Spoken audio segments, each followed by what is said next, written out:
Olá, tudo bem? Eu me chamo Vanessa, tá? Eu sou aqui da WiseConte Contabilidade. Hoje aqui no nosso WiseCast a gente está com uma convidada muito especial, a Roseli, do setor societário aqui da WiseConte. E hoje a gente vai trazer um tema muito importante para todo empresário, tá bom? Contrato empresarial. Por que é um tema muito importante? Isso a gente vai trazer ao longo da nossa conversa aqui. Mas já para o empresário entender um pouquinho, o contrato empresarial é o escopo da sua empresa. Então, contém várias informações que a gente vai estar debatendo aqui e também a importância dessas informações lá no contrato. Então, Rose vai estar aqui falando com a gente sobre isso, tá? Rose, uma pergunta muito importante, tá? Que ela é extremamente ligada à segurança da empresa, à constituição da empresa, se vai passar por algum processo de alteração, é o que não pode faltar de maneira alguma num contrato empresarial. Tudo bem. Olá, pessoal. Eu me chamo Roseli. Eu faço parte do setor societário. E respondendo à pergunta de Vanessa, o que não pode faltar num contrato social é basicamente o CNAE, a razão social, nome fantasia, capital, como vai ser a forma da administração da empresa. Então, assim, o cliente em si, ele vai especificar detalhadamente o que ele quer para aquela constituição e aí a gente segue com os procedimentos que a gente precisa fazer dentro da junta comercial. Tudo isso precisa estar muito explícito no contrato, muito aberto, não pode ter nada fora da caixinha. Isso, a gente faz a abordagem com o cliente, né? E o cliente passa a razão social que ele deseja, o nome fantasia, se a sociedade ela vai ter apenas um único sócio ou dois. E aí a gente faz todo o alinhamento com o cliente e segue conforme tem que fazer. Entendi. Assim, o objetivo quando se faz um contrato empresarial é também, além de todo o detalhamento da empresa, tá? É muito importante ter todo o detalhamento da empresa, acerca da atividade que vai ser exercida, todos os detalhes mesmo da empresa, mas também as características da empresa, por exemplo, se ela tem um sócio, se ela vai ter mais de um sócio, tudo isso é muito importante para a segurança do empresário, não é verdade? Isso. Constitui bastante essa questão de ter um sócio e ter outro sócio, se vai adicionar um sócio após a Constituição. Como é que funciona esse processo hoje? De início, na Constituição, o cliente em si ele já informa se vai ser uma SLU, que é uma sociedade limitada unipessoal, ou uma limitada composta por dois sócios, tá? Então, dependendo da forma que a gente vai constituir a empresa, quando aquela empresa for constituída e futuramente vier a ter alguma alteração, ele pode tanto incluir um sócio como também retirar. Então ele pode ter essa autonomia. Isso, com certeza. Tem essa autonomia dentro do contrato, entendido.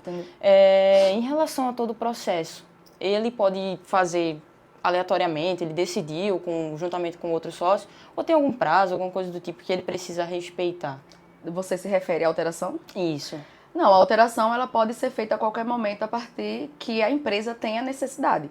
Pode ser uma alteração de objeto social, pode ser alteração de capital social, de sócio, razão social. O que ele quiser fazer dentro do contrato social, ele pode fazer a qualquer momento. Importante deixar isso tudo muito amarrado. Isso, ele vai passar o que ele deseja fazer.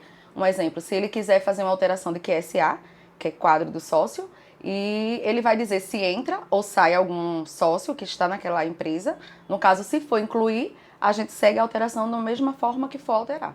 Entendido. Então as cláusulas precisam estar bem amarradinhas, mas ele tem a autonomia de estar mexendo no contrato quando ele tiver desejo, quando ele tiver necessidade. Sim, a autonomia ela segue no seguinte padrão. Se a administração for em conjunta, você tem que dizer se os dois são sócio-administrador ou se é apenas um sócio isoladamente.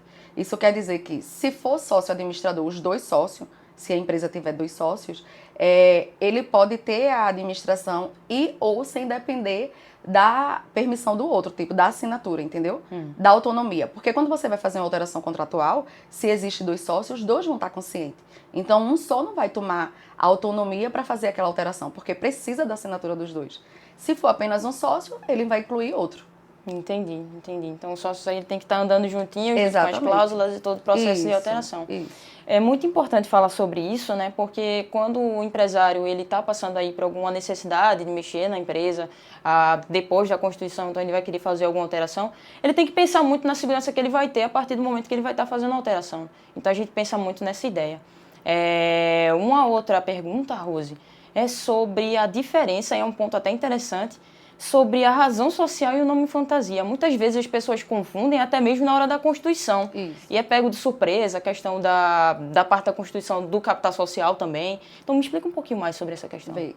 Sobre a diferença da razão social e o nome fantasia, a razão social é aquela que vai dar o nome à tua empresa. É o que vai estar no contrato, para banco, para tudo que você for usufruir sobre o contrato social. O nome fantasia ela vai ser a tua logo, é a logomarca, aquilo. Um exemplo, a gente tem um cliente, vou te dar um exemplo de uma empresa, a Boticário. O nome da Boticário é Interbelli e o nome fantasia é Boticário. Então, a logo é aquele nome fantasia que tu vai utilizar. É a placa, é o que vai estar lá escrito na o chamariz da empresa. E a razão social é mais composta porque tu precisa dar um nome, entendeu? Muitas vezes o cliente ele utiliza a razão social, o nome fantasia igual. Ou quando um cliente já tem uma logo e passa aquele nome fantasia para utilizar e vai ser estampado lá na tua empresa, na tua loja física ou virtual, entendeu? Entendi. E sobre essa questão de capital social, como é que funciona isso na parte da Constituição? O capital social é aquilo que está investindo na tua empresa. Tu precisa de um valor para investir. Então, até tu ter o lucro de volta, tu tem que ter algo específico que tu vai investir dentro da tua empresa. Então, o cliente ele sempre sugere um X valor, né? E ali ele vai dizer se está integralizado ou não naquele momento. Entendi, mas assim, se tem 2 sócios, 3 sócios, como é que funciona? Aí faz a divisão da porcentagem, né? Então ali possa ser a porcentagem de 2 sócios, eles vão dividir cada um a porcentagem por si, quem vai ter mais ou quem vai ter menos, ou se vai ser os 3 por iguais. Então vai muito da constituição do que o cliente vai querer naquele momento. E aí também isso já toca naquele ponto que a gente falou, do sócio que ele é um sócio administrador, um sócio somente cotista? É assim, não interfere muito, tá? Às vezes, todos são sócios administradores e as porcentagens da cota é igual.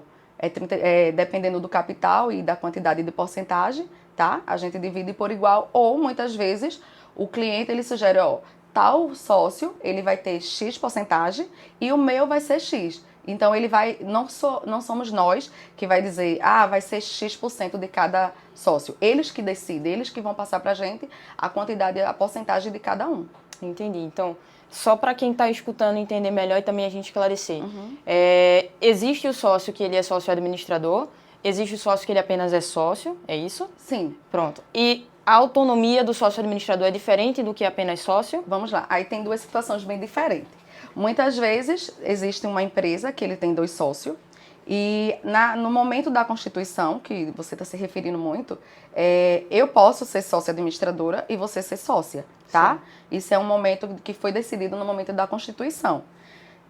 Como eu sou sócia administradora, então minha aquisição ela é bem maior. Eu sou responsável pela empresa, eu tenho uma administração sobre a minha responsabilidade, porque você é sócia. Caso sejam 2 sócios e os 2 sejam sócio-administrador, o que diferencia na cláusula da administração é que aquela administração vai ser em conjunto ou isoladamente. Se for em conjunta, eu posso colocar na cláusula que a sociedade X ela tem administração em conjunto tá? Por quê? Porque muitas vezes na tomada da decisão, se precisar da assinatura, eu não dependo da tua assinatura. Então eu posso assinar ou você pode assinar. Agora, se eu coloco que é em conjunto, toda a tomada de decisão dentro da empresa depende de nós 2. Entendi. Mais uma dúvida que vai mexer também nessa questão de sócio. Por exemplo, tem um sócio administrador e tem o apenas sócio. Se o sócio administrador, não sei se é possível, você vai esclarecer, tiver menos cotas da empresa, muda alguma coisa na administração ou essa questão não é nem possível? Não, porque na cláusula eu estou informando que a administração da sociedade é sobre a minha responsabilidade, entendeu? E aquela outra pessoa, ele é apenas sócio, ele só está investindo. Toda a administração da empresa, ela está sobre mim, porque eu estou dizendo que eu sou sócia administradora. Então, perante a Receita Federal, a responsável sou eu. Entendi. Então, na hora de fazer uma constituição e até mesmo uma alteração para colocar mais um sócio na empresa ou até mesmo fazer ele sair da parte da empresa, do quadro societário da empresa, é muito interessante verificar essa questão, né? Das cotas, como é que vai ficar, se vai ser redistribuído, se vai haver alguma coisa. Sobre a tomada de decisões de entrar ou sair, sempre vai ser os 2, porque vai precisar da assinatura dos 2 sócios. Mesmo que tenha um sócio só sócio administrador, eu preciso da assinatura do outro sócio, entendeu? Entendi. É apenas a administração que está sendo separada, mas os dois são sócios. Entendi. E outra dúvida, tá? Que é bastante comum quando a gente vai fazer aqui as dinâmicas até que na WiseConte mesmo, de a empresa ir passar por alguma alteração, tem um documento chamado certificado digital e após a alteração talvez ter que fazer também o certificado digital. Então já é um outro gancho que a gente vai puxar aqui, porque é muito interessante para o empresário entender a necessidade de alguns documentos na hora de fazer alguma alteração no contrato dele, tá? Então, Rose, quando a empresa ela já tem um certificado digital e ela vai passar por alguma alteração, há necessidade de, após fazer a alteração, ter novamente o certificado digital? Varia muito. Se nessa alteração contratual ela for uma alteração de administrador, aí sim a empresa ela perde o certificado digital. Por quê? Porque eu estou informando, né, eu estou fazendo uma alteração, que a administração da empresa está sendo alterada, entendeu? Então, a partir do momento que aquele ato for registrado, aí sim a empresa perde o certificado. Mas se for uma alteração normal de objeto social, capital, seja lá o que for, que não mexa na administração, ela continua com o certificado digital normalmente. Entendi. Isso é uma regra geral, Sim. Brasil Sim. em geral. Entendi. Porque tem algumas diferençazinhas de um estado para o outro na hora de fazer alguma alteração, alguma constituição, não existe? Com o termo de certificado? Não só com certificado, mas em geral, para fazer uma alteração. Caso mexa na administração, perde o certificado. Certo. Caso não mexa, aí segue normal em qualquer estado. Não, mas eu digo assim, em questão de fazer uma alteração contratual, existem critérios que em um estado existem e no outro não existe. Não é isso? Tem algumas coisas que diferenciam durante o processo? Não, segue tudo normal. Todo processo é padrão? Todo processo é padrão. Para fazer qualquer alteração contratual. O que muda dentro dessas alterações são a forma de assinatura, tá? A forma de assinatura, sim. Por quê? Hoje, a gente pode dar entrada em qualquer alteração contratual. Aqui em Pernambuco, a gente pode dar entrada com GovBR, com certificado A1, tá? Ou, se o cliente não quiser, ele pode assinar o contrato social e a gente dá entrada com certificado do contador, tá? Já específico no Rio de Janeiro, a gente pode fazer uma alteração contratual e assinar com certificado PJ, que em outros estados não aceita. Porém, no Rio de Janeiro, a gente não assina com GovBR. Entendi. Então tem essa muda peculiaridade basicamente aí. isso, mas em termos da alteração em si, no contrato, Não segue tem. tudo normal. Entendi. Então, para o empresário, isso é muito importante de saber, né? Às vezes ele vai precisar recorrer aí para a ajuda do contador para que seja feita lá a assinatura do seu documento. E às vezes ele já consegue fazer direto, como no caso aqui de Pernambuco. Sim. Eu acho que a gente conseguiu esclarecer bastante dúvida. A gente trouxe aí algumas coisas bastante interessantes em relação a toda a Constituição, a questão de alteração também, né? A Rose trouxe informações muito importantes, muito consistentes em relação a todo o processo. E é isso que a gente trouxe para o WiseCast de hoje, tá bom? Espero que todo mundo tenha gostado. Fica ligadinho no canal que vai sair mais podcast por aí, tá bom? Tchau, pessoal. Obrigada.